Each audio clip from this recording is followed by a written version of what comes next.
E aí, vamos falar de literatura?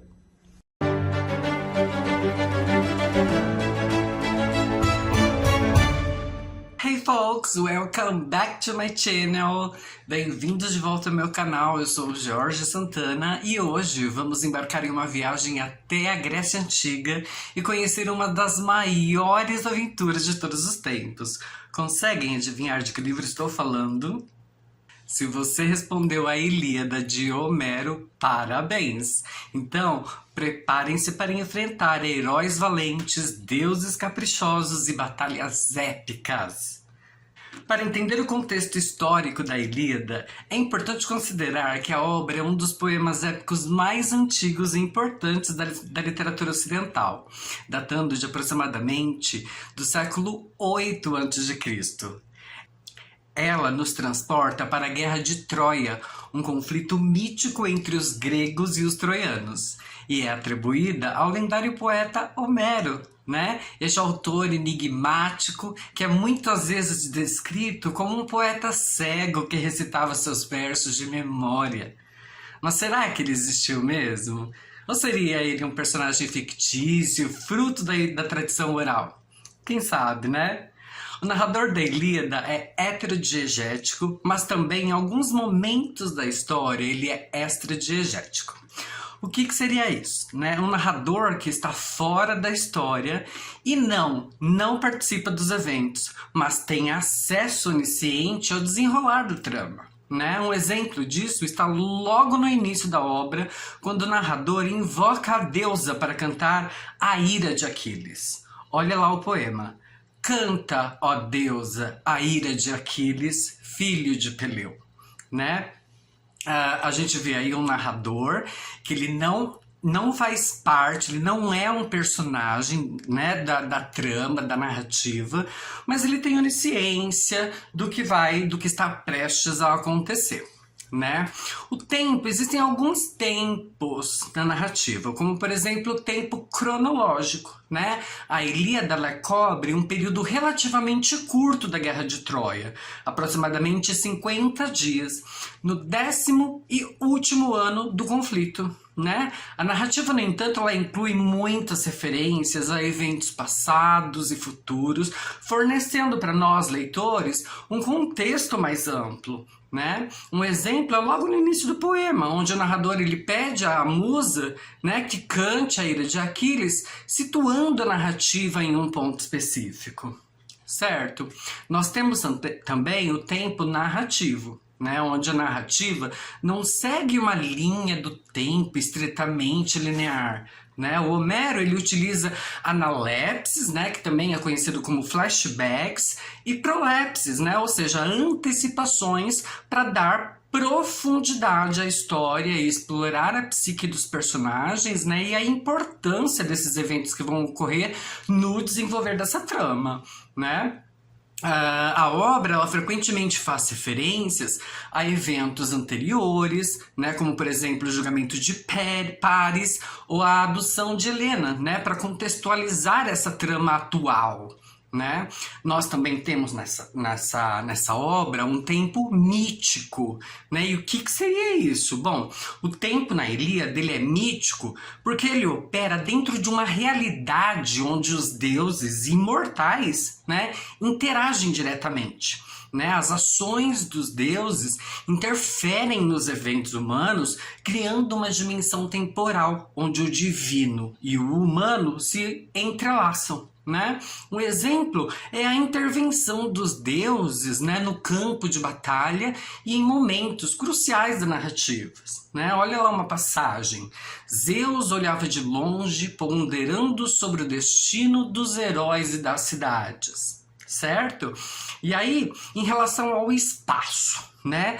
Temos lá um espaço físico. E o que seria esse espaço físico, Jorge? Bom, a ação da Ilíada, né, se passa principalmente em torno das muralhas de Troia e nos campos de batalha, né, que são adjacentes, né, a essa muralha de Troia.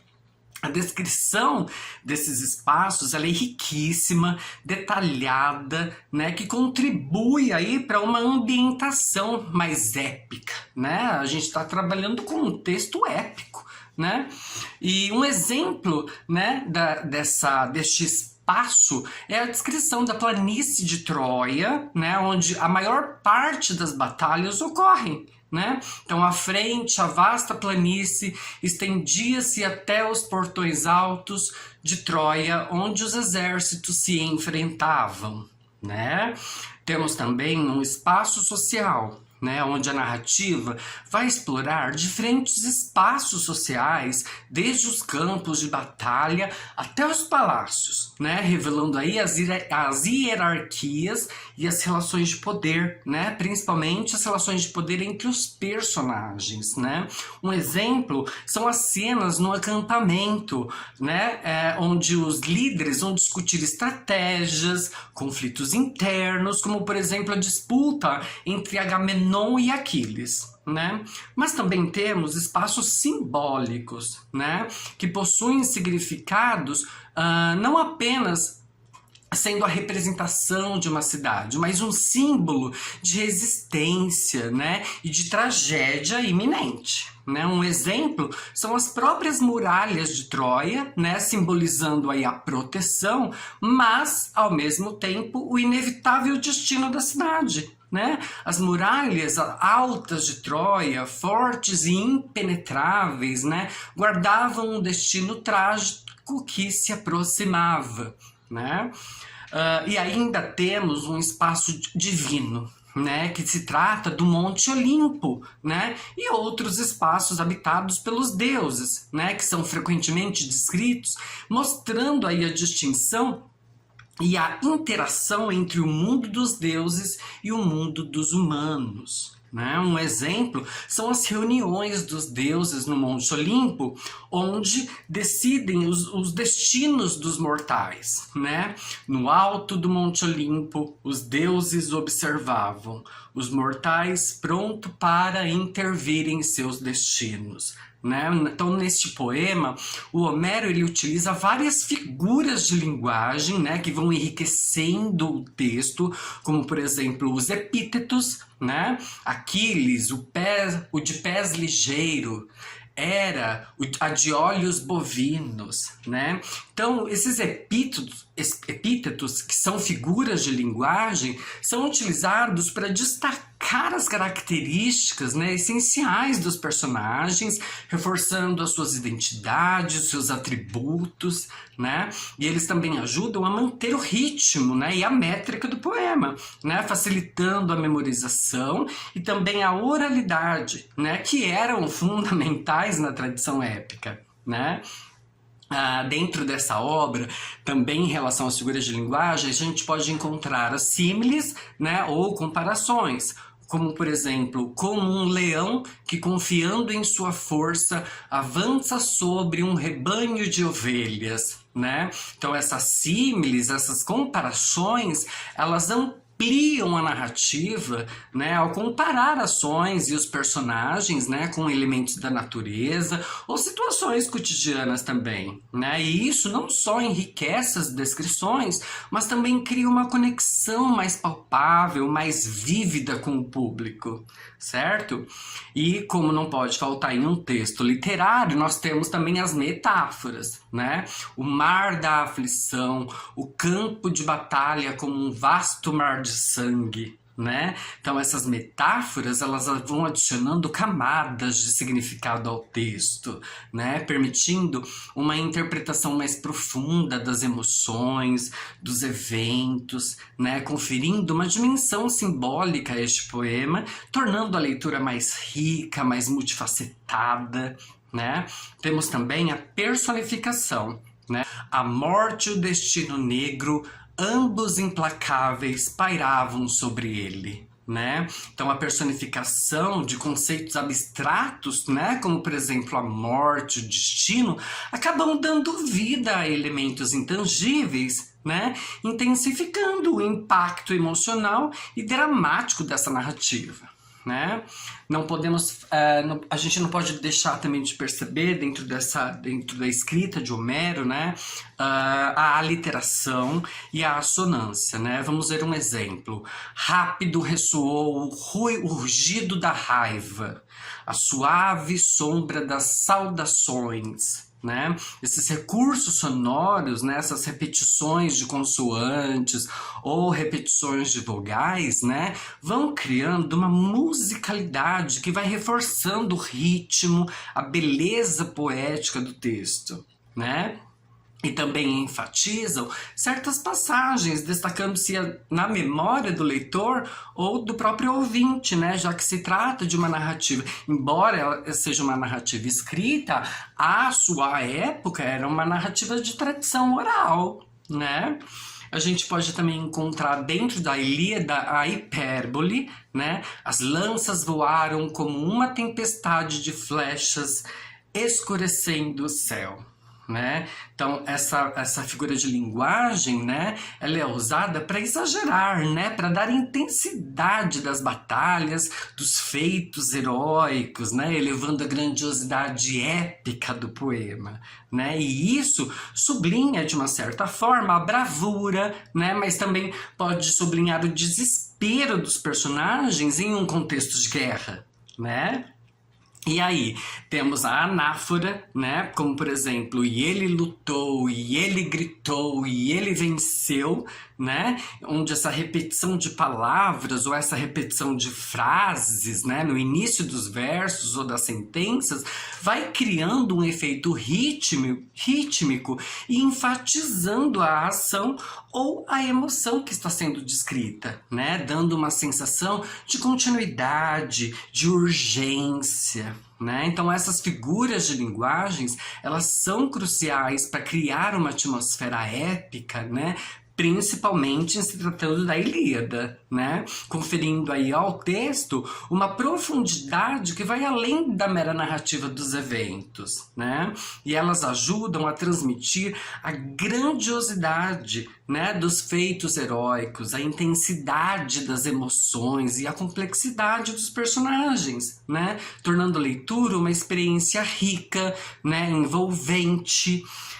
E aí, vamos falar agora de alguns personagens, né? Não vou falar de todos, porque são muitos, né? Um livro de quase 550 páginas, mas vou falar de alguns que me chamaram a atenção. Mas depois vocês podem deixar nos comentários o personagem que você mais se identificou, ou que mais gostou, ou que menos gostou, né? Estamos aqui pra gente compartilhar as nossas experiências literárias, né?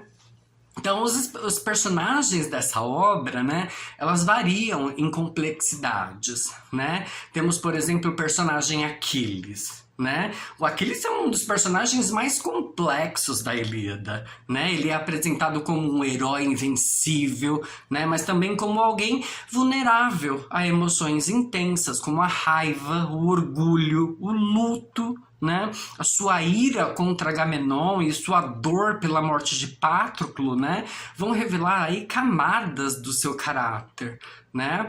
A sua decisão de se retirar da batalha, né, devido à desonra infligida por Agamenon e sua subsequente dor e desejo de vingança, né, após a morte de Patroclo, vão mostrar aí a profundidade das suas emoções, dos seus conflitos internos, né?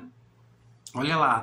Canta, ó Deus, a ira de Aquiles, filho de Peleu, que trouxe incontáveis desgraças aos aqueus, né? A dor aguda, como a de uma mãe que chora a perda do filho, abateu-se sobre Aquiles, né?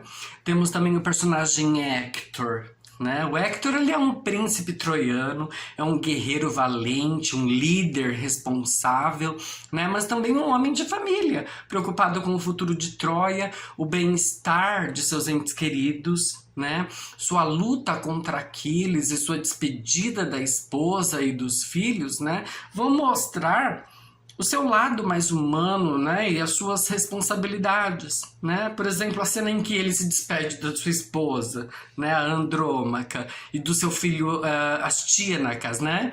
as Tianacs, revelando aí uma humanidade, né, e também uma dualidade entre o seu dever como guerreiro e o seu amor pela família, né? Então Hector, de capacete brilhante, sorriu ao ver seu filho, mas a dor estava em seu coração, sabendo que a batalha se aproximava, né? Veja a força, né? A responsabilidade, o sentimento que esse personagem carrega, né? Vemos também o Menelau, né? O Menelau, embora ele não seja um personagem tão complexo, né? Ele é o irmão de Agamenon, né? E marido de Helena. É um personagem menos desenvolvido em termos de complexidade emocional e psicológica, porque ele é motivado principalmente pelo seu desejo de recuperação da Helena, né? E restaurar a sua honra, né? Então um exemplo é a sua caracterização, que vai girar aí em torno de sua perda, né? O seu desejo de vingança, sem grande desenvolvimento além dessa motivação central, né?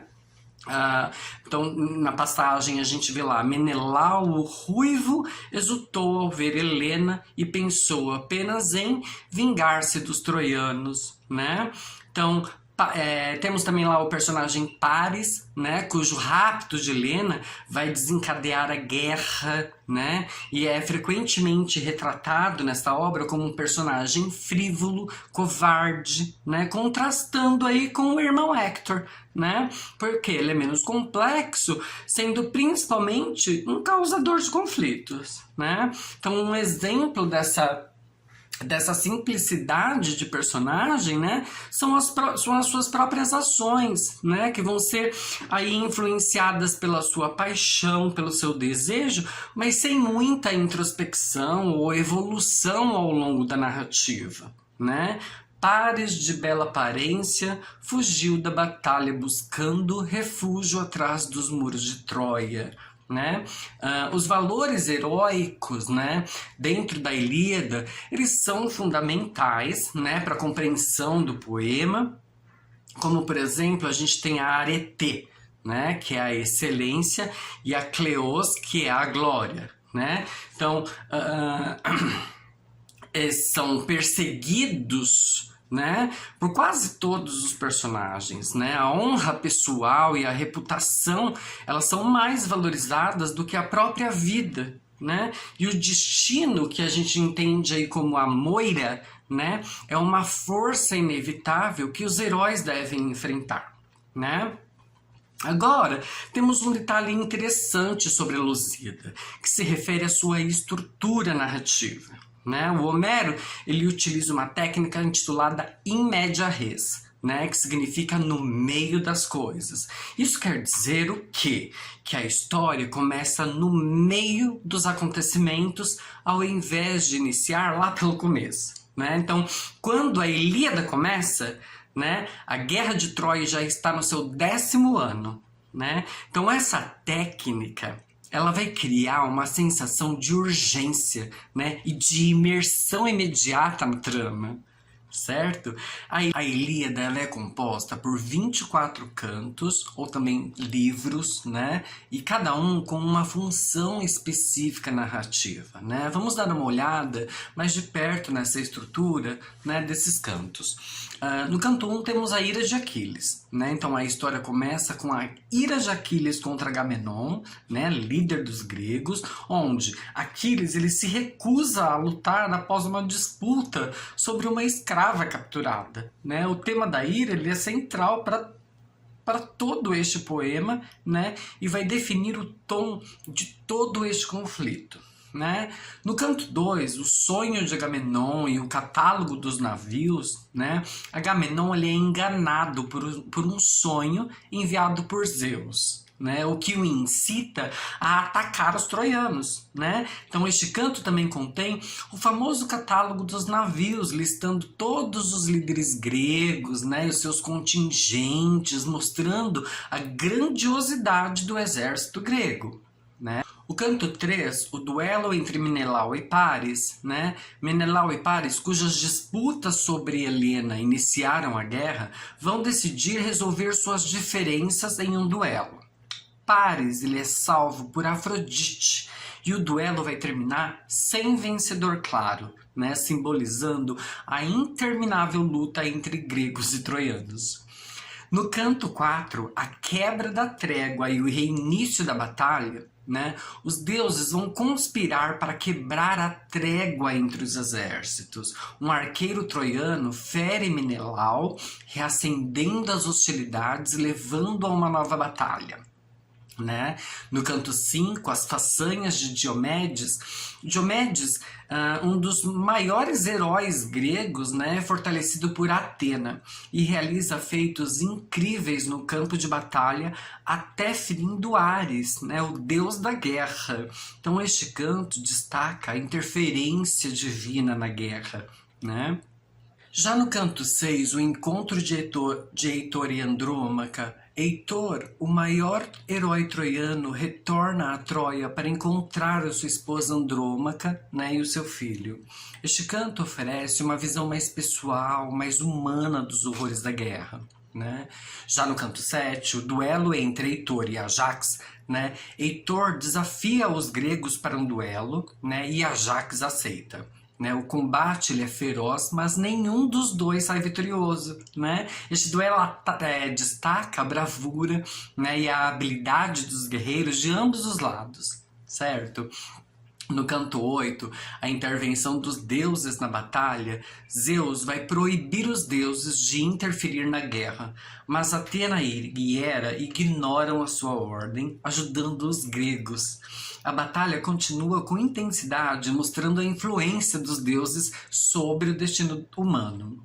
Né? No canto 9, a embaixada a Aquiles. Agamenon envia uma embaixada a Aquiles, oferecendo-lhe grandes presentes para que ele volte a lutar.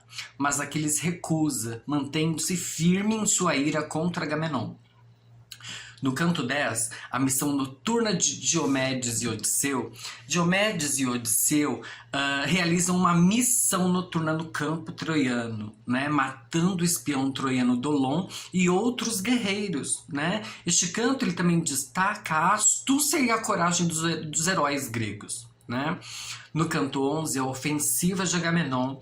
Agamenon ele vai liderar uma feroz ofensiva contra os troianos, ferindo muitos inimigos. Né? No entanto, ele próprio vai ser ferido, simbolizando as oscilações da fortuna na guerra. No canto 12, a Batalha dos Muros dos Navios. Os atacam os muros que protegem os navios gregos. Né?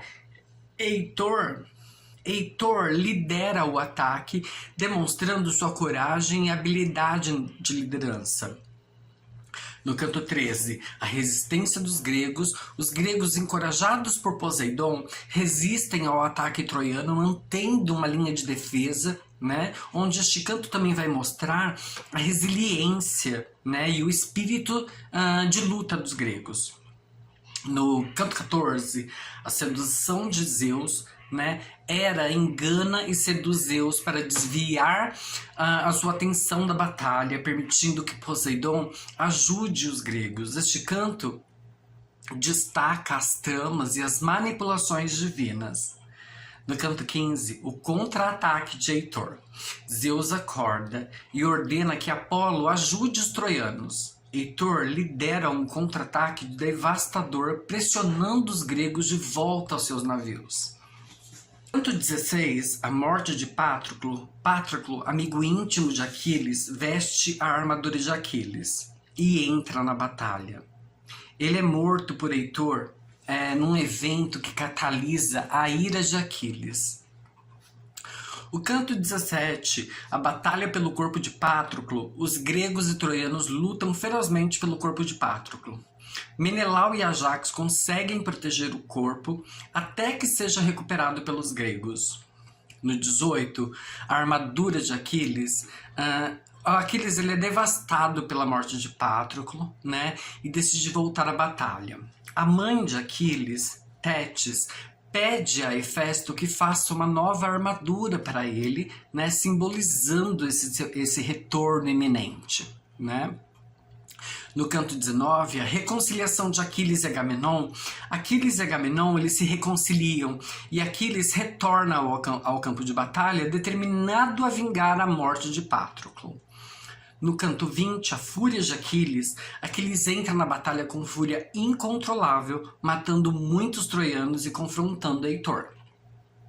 Já no canto 21, a Batalha do Rio, Aquiles continua sua matança, lutando até contra o rio Escamandro, né, que tenta afogá-lo. Então este canto ele destaca essa ira implacável de Aquiles, né? No canto 22, a morte de Heitor, Aquiles finalmente enfrenta Heitor fora dos muros de Troia, né, e vai matá-lo, né, em um combate épico. Né? Aquiles arrasta o corpo de Heitor de volta ao acampamento grego, né? E em seguida temos o canto 23, né? Os jogos fúnebres de Patroclo. Em honra a Patroclo, Aquiles organiza jogos fúnebres destacando a camaradagem e os rituais funerários dos gregos.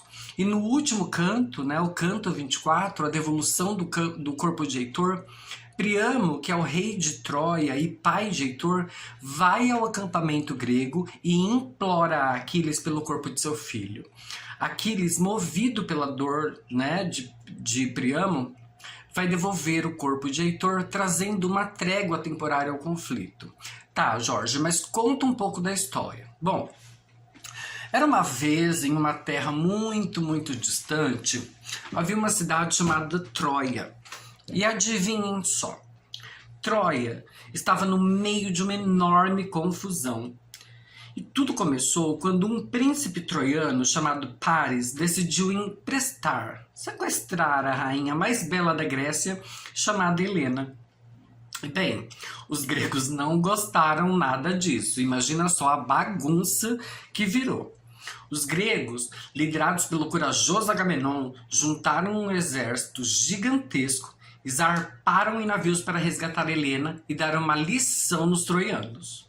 Entre esses guerreiros havia um cara chamado Aquiles, que era tão forte que ninguém queria mexer com ele.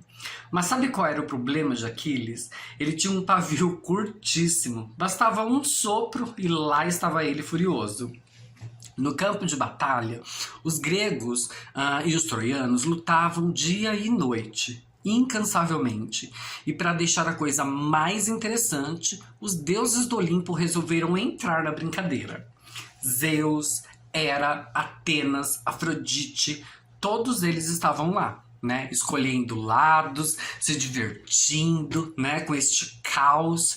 E Zeus, né? O grandão, só ficava assistindo e fazendo seus próprios planos. Atena e Hera, super a favor dos gregos, faziam de tudo para ajudá-los, enquanto Afrodite dava uma mãozinha para os troianos, né? E no meio de tudo isso, o nosso herói Aquiles teve uma briga feia com Agamenon. Eles discutiram como duas crianças brigando pelo último pedaço de bolo, e Aquiles decidiu que não ia mais lutar. Qual foi o resultado? Os troianos começaram a ganhar vantagem. Foi quando seu amigo querido Patroclo resolveu vestir a armadura de Aquiles e se passar por ele. Uma ótima ideia, né? Só que não. Enquanto isso, do outro lado, Heitor, o príncipe heróico de Troia, estava fazendo de tudo para proteger sua cidade. Heitor era aquele cara legal, que todo mundo gosta, mas ele tinha uma missão impossível, enfrentar Aquiles. E aí, minha gente, a coisa ficou séria. Aquiles, cheio de raiva, voltou ao campo de batalha para se vingar, e a tensão ficou de cortar o ar com uma faca. O clímax da história é o duelo entre Aquiles e Heitor, uma luta de gigantes, mas vou deixar vocês na curiosidade. Será que Aquiles conseguiu sua vingança? E o que aconteceu com Troia e com Helena? Para descobrir o final dessa história emocionante, leiam a Ilíada de Homero e depois me contem nos comentários o que acharam. Aposto que vocês vão adorar. Gostou do vídeo? Então não se esqueça de curtir, compartilhar e se inscrever no canal. E para os amantes da literatura, fiquem ligados, porque tem muitas aventuras literárias vindo por aí. Até a próxima e boas leituras!